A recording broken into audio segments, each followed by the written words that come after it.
Hey there, it's Art Stewart, and this is What Matters Most on YouTube and LinkedIn. And this is a two-expert panel that is from OWL ESG, one of the leaders in the technology evolution for environmental, social, and governance technology and data applications. We're going to talk about what's happening with data and the evolution over the last 25 years of technology's role in accountability and disclosure issues.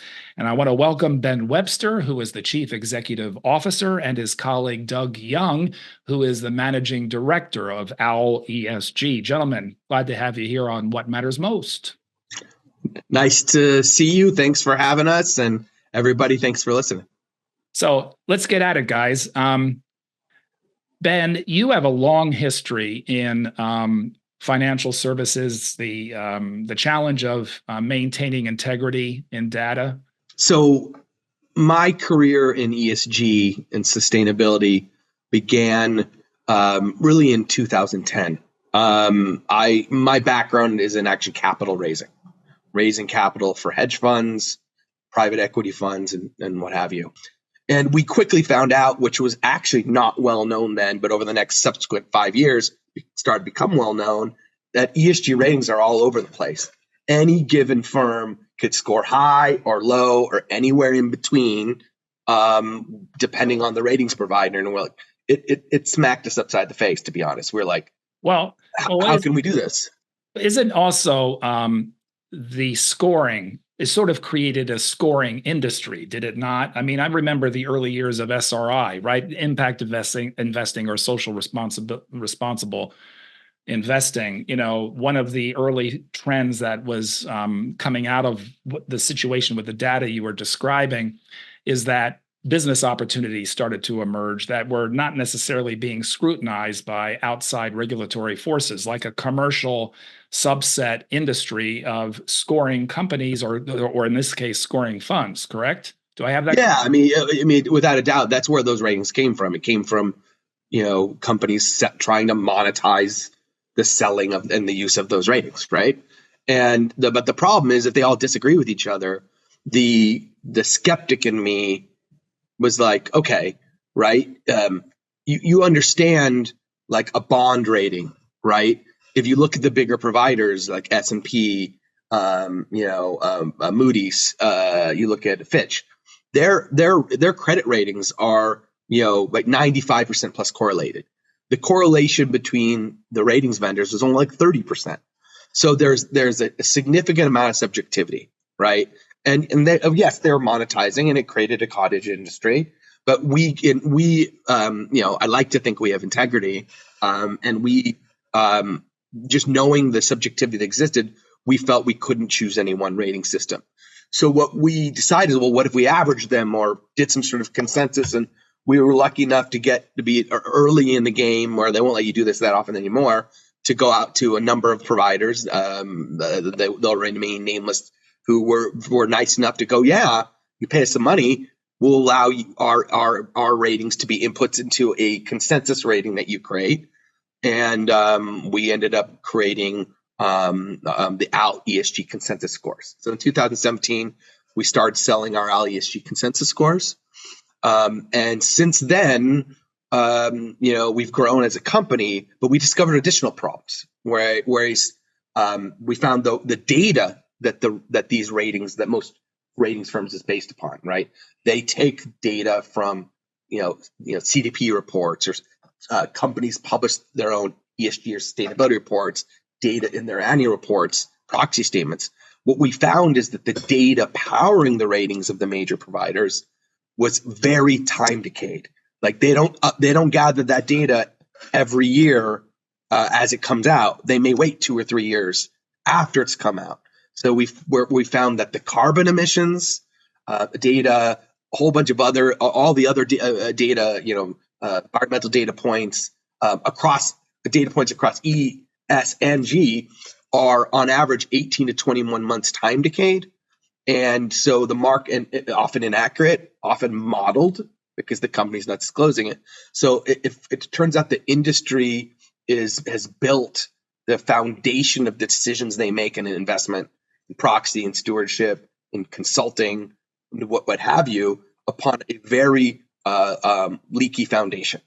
Well, let me Right. stop you there for a second, because you're opening a Pandora's box of all kinds of interesting issues to talk about. And before we Yep. get too far into all of that, I want to give Doug a chance to, he also has a very interesting journey himself through Yep. advisory work around corporate responsibility issues. Doug, tell us a little bit about where was your entry point into this realm of CR, corporate responsibility, or what we call corporate integrity work today, and what was the industry context at the time that you entered into this work to where you find yourself now working with Ben as a key team member?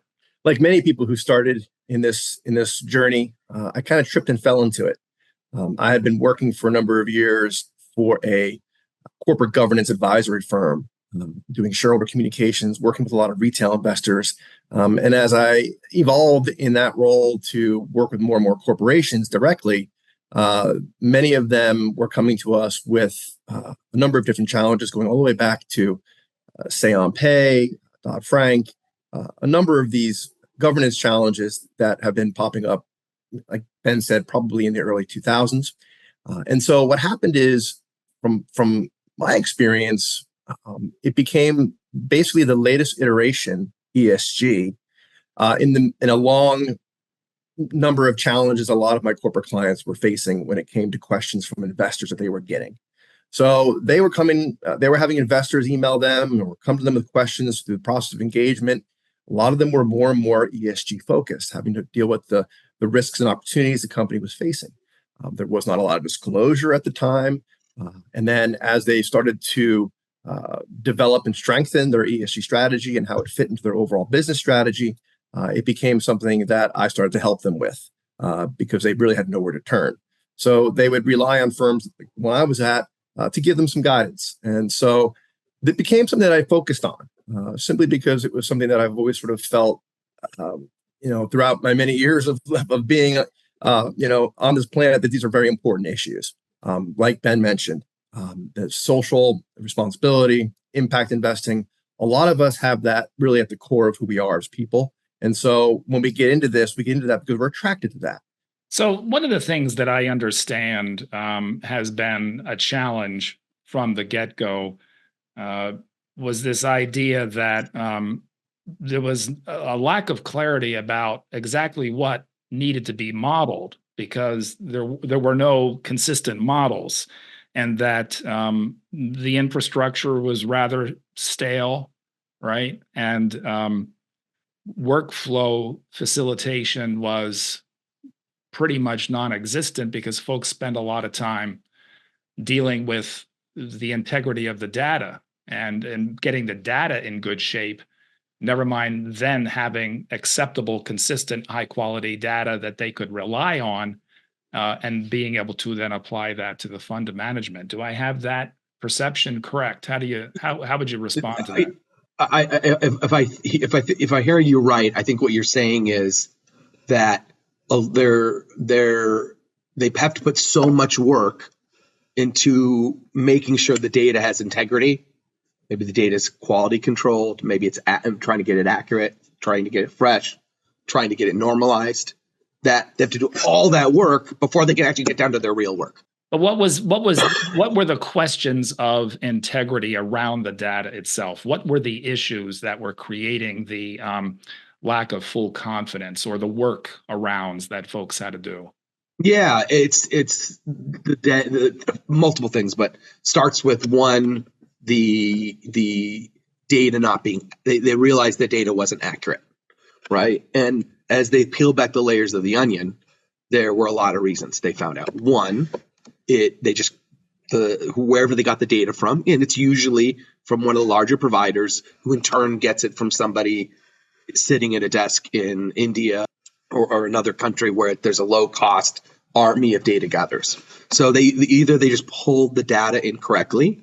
They may have missed the data when the data was there and they just didn't see it. Or they pulled the data correctly, but it hasn't been updated for a few years. Or last but not least, the data didn't exist and the data provider modeled it. Like MSCI, Sustainalytics, right. ISS, S&P. Yeah, standards bearers in the industry, right? Yeah, exactly. Reputable standards bearers. Yeah, and no. This isn't me. I'm not trying to talk negatively about their solutions, but their solutions were very much based on let's gather raw data from documents, and we'll outsource it to teams overseas, right? Who base armies of people who have two split screen computers, gathering data finding the data from the documents on one screen, cut and pasting it over to an Excel spreadsheet of some kind on another screen, right? And it's a manual process. It's prone to errors. It's very expensive, what have you. But they gather that data for the most part as a means to power their rating systems, as a means to power their own subjective. It could be great. Their subjective approach may be amazing, but their own subjective approach to rating a company or assessing a company on ESG issues, right? They never had to make sure all this data behind the scenes was up to date, fresh, accurate. It was never the driving factor of what they're doing, right? The rating system and the products built upon their rating system is what drives their revenue. But as these regulations have happened that are all about ESG disclosure, now the light has been shined on the data that's powering these solutions, right? And the market's finding out that it's not reliable. And so as these firms who are increasingly voting on proxy issues, evolving ESG issues where they need the raw data and they need to make decisions around thresholds of the raw data, they need it to be accurate. Or as you're building products or sustainability teams are trying to form their own views or assessments of companies based on the raw data, they're finding the raw data is inaccurate or not fresh or not transparent to a source, and they're starting to want this and need this, but it's very hard for them to get it. How involved were the actual folks responsible for managing the quality of the data, reporting it out, however they were reporting it out to these standards bearer organizations or in any other means? How much from your position could you detect that there were issues to do with organization culture, whether or not a particular organization in certain industries was more apt to resist full disclosure and accountability? The kinds of behavioral issues that we know are, very characteristic of any industry that's going through an evolution to maturity, right? But particularly volatile in the corporate responsibility space because it involves disclosure on a lot of kinds of information to do with companies that historically they have not been required to reveal. I think that's a great question. And I think I come at this exactly through, looking at this through the lens of the corporations that I worked for, right. Who, whereas I think Ben's been talking a lot about the institutional investors and the asset managers and how they're taking data from third-party providers, because the corporations, up until very recently, many corporations were just not disclosing it. So the institutional investors needed it because the asset owners were directing them to make investments based on criteria related to climate risk and transition risks and lots of those types of things. And so in the absence of data, they turned to a lot of these third-party providers who, in the absence of disclosure from companies, would begin to model data. And that's where I think, as you talk about the evolution, a lot of the companies that I was working with, a lot of the corporations, publicly traded companies that were not used to disclose this information or had just started to think about how they were going to report on a lot of these issues that they were being now asked to report on, it became something that I don't necessarily think they were resistant to it. I think a lot of the people that I was working with internally at these companies were just like myself, Ben, and the rest of us. They were very passionate about this, and they were the champions internally at their companies. Maybe in some cases they were responding to board pressure or along the lines of investor pressure. But the people that I worked with on a day-to-day basis in the weeds to help them collect and gather data internally on their company to be able to report it so that the investment community would have access to the information. They were very passionate about it. So, however, but this now you've got the issue here, which kind of find ourselves at this point in time. You have people who are taking in data. They're either swivel chairing from manually looking into the most recent ESG disclosure of a company, swivel chairing from that to maybe a data feed from a third-party data provider, and trying to reconcile the two, because there is a discrepancy sometimes. Oftentimes, yeah. And so that's kind of where we are, and I think that's where we're hoping technology can kind of shorten that period of time between when data is being collected and when data is being issued, so that it's fresh and accurate and reliable. Well, when we were talking before, I was astonished at this. I think one of the light bulb moments, as you described it, was when you realized that, sustainability teams inside companies or ESG analysts, like working in the capital markets, spend about 40% of their time, is this correct, going into the documentation to fact check, normalize, and create workable data sets before they could actually then get into the primary responsibility of their role with workflow outputs? Yeah, that's true. And it's not just with ESG. It's for all typical kind of non-financial data feed types of information where they're getting a feed from some provider, and it's still not where it needs to be, and they have to do all that fact checking, et cetera, and they have to go and do that primary research, and that's a significant amount of their time, and it's a major drain on their productivity, right? Okay, so what has changed? Because obviously you guys have been at this for a long time. You have evolved with the industries, beginning on the capital markets side, and now it's a global movement. It's embedded in regulatory and legal systems, depending on the jurisdiction around the world. But we're clearly now entering, particularly in 2024, into a period in which even private companies, family-held enterprises, and certainly VC groups and private equity firms have to really conform to any number of reporting mechanisms in order to meet requirements across standards organizations, across stakeholder expectations, across the increasing risk management landscape that has also changed dramatically. Talk a little bit about, how the fix is now and what we can expect going forward. Yeah, I obviously with the regulations that are sweeping the globe country by country about ESG types of sustainability disclosures, right? There is an increased desire to have accurate data, so you're not accused of greenwashing, so you are in compliance with regulations, and you don't want to be fined.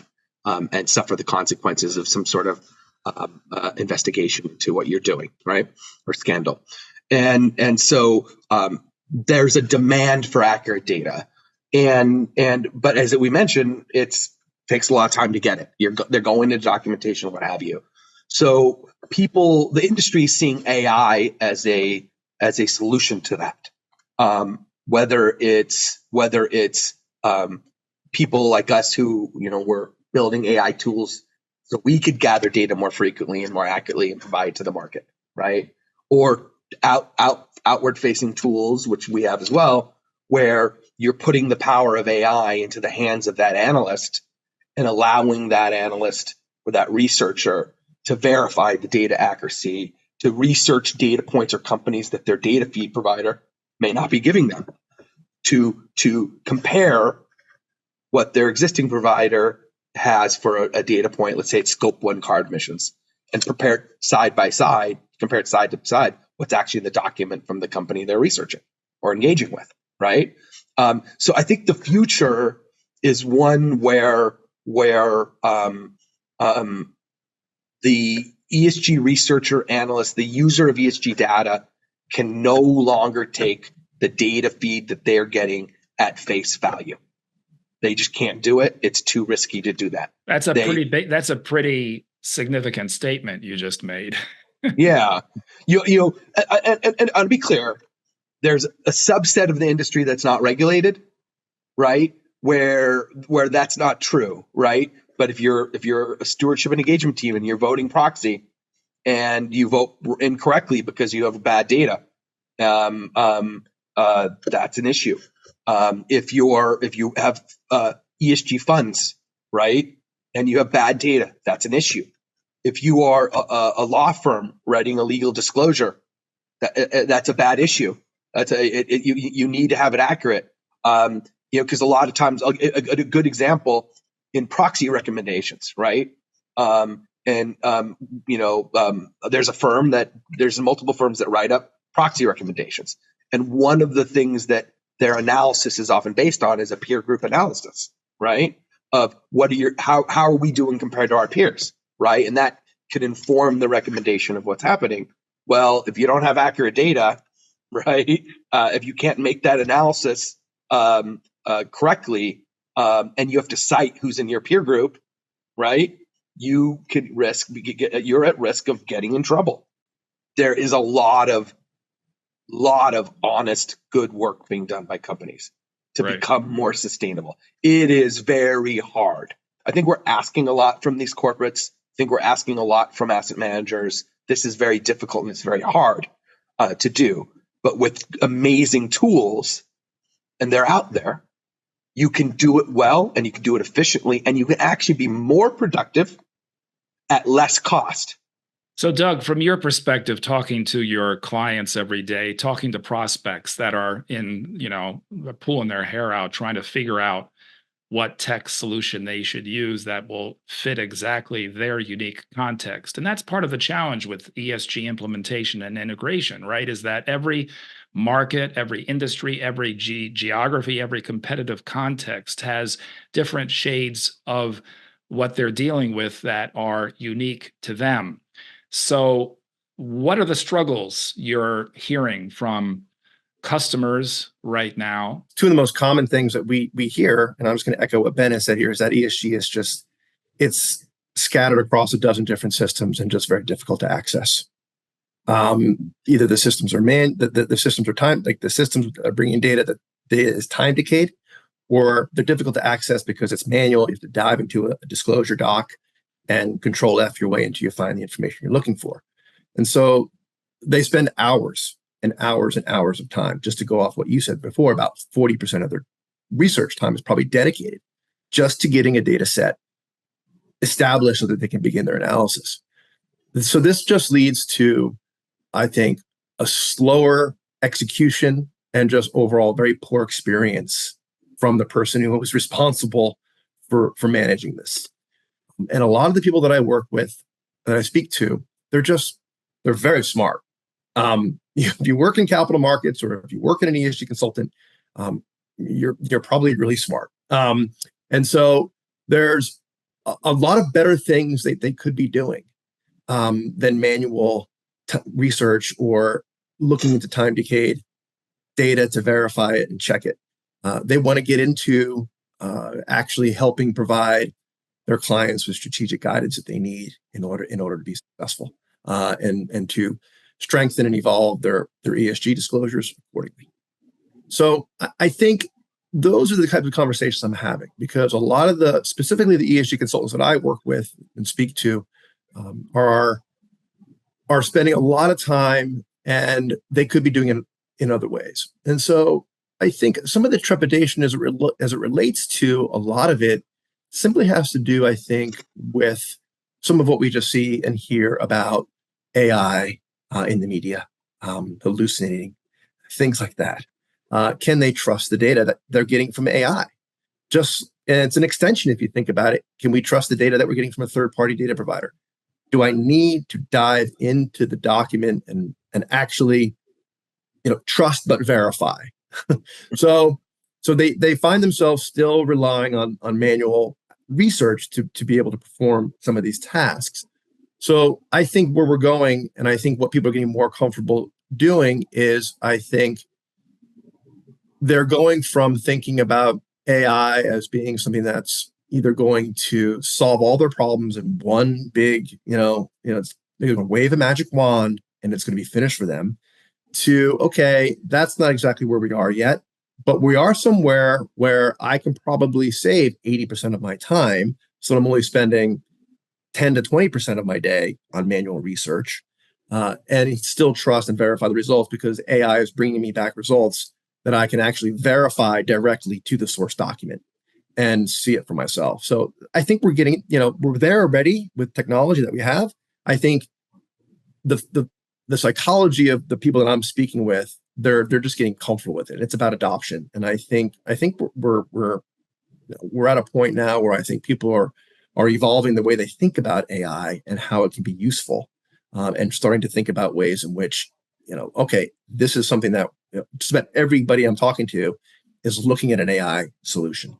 Well, let me get this clarified before we wrap up, which is the AI component, which is a particularly advantageous part of the configuration of your platform. Where exactly does the AI piece at this moment fit in to make your platform's performance for the user most robust? And where are you seeing, as AI standards get to the next level, the AI being applied in the platform's usability, let's say a year or two out from now? That's a great question. So a lot of AI right now is built around what are called large language models, right? You've heard of ChatGPT, right, and others, right? And what large language models are really good at doing, it's in some cases better than others, is reading a document and then giving a summary. Like, so you ask a question, it'll try to find information related to the question you're asking in a document and giving you a summary, right? The problem is that the financial world, for the most part, doesn't work around summaries. It works around data. Right. And if you're applying things, granularity, and if you're applying things to a data set that you're going to use to make investment decisions or proxy voting decisions, or if you're a consultant trying to recommend to a board where you need to focus on to have a better ESG profile compared to your peers, you need granular data and annual analytics based on that granular data, right? So most AI platforms right now that have come around are kind of what I call on the ChatGPT train, where let's take let's examine these corporate disclosures, come back with nice, beautiful, really pretty summaries. We're different. We've been building our AI for a few years before the ChatGPT train, and our AI is built specifically to extract data points that the market needs, and in the process, it cites the where it got that data from, the page number. It even pulls the information from that page so the viewer can see it, and you can even open the document directly to that page to verify it yourself. What's really great about that, like Doug said, it's not a magic wand. It doesn't pull the data always correct, but it pulls the data correct a large majority of the time. And what our system is a process workflow whereby you can verify everything very quickly, in our system. Think of it like an AI-powered data extraction and quality control solution, right? And what you end up with after you use it is a high quality, fresh, normalized data set that you can immediately apply to what you're working on, right? And that's what our system does. It's, well, what do you do now that you have that data? So we have a platform that will then allow you to take that data, and you can create a universe, a peer group, a portfolio, whatever group of companies you want. And it's going to allow you, and you could choose data, maybe you want to focus on emissions data, maybe you want to focus on diversity data, be able to take that data and go, here's the data I want to look at. And it will tell you trends in the data over time, like of the subject company versus its peer group. It will tell you how that company is doing versus their peer group at this point in time, over time, help you generate charts, generate analytics, help you write reports. But now that they have the data, what do they need to do with it? They need to do a peer benchmarking report. They need to write a sustainability. There's all these other things they need to do. And like for the research, there's a lot of manual labor involved, a lot of work, working in spreadsheets, doing this, doing that, running tests. Well, we also reduce that amount of time. We actually reduce that significantly with this new analytics. It's basically a generated analytics a platform. So, but the difference is compared to the rest of the market who are doing generative analytics or generative summaries based on documentation, our generative summaries and generative analytics is based on data tied to documentation. Well, we took a big bite, if you pardon the pun, we took a big bite out of the tech apple today. So thanks to Ben Webster, who's the Chief Executive Officer, and Doug Young, who's Managing Director of OWL ESG, Art Stewart. We'll see you next time. What matters most on LinkedIn and YouTube.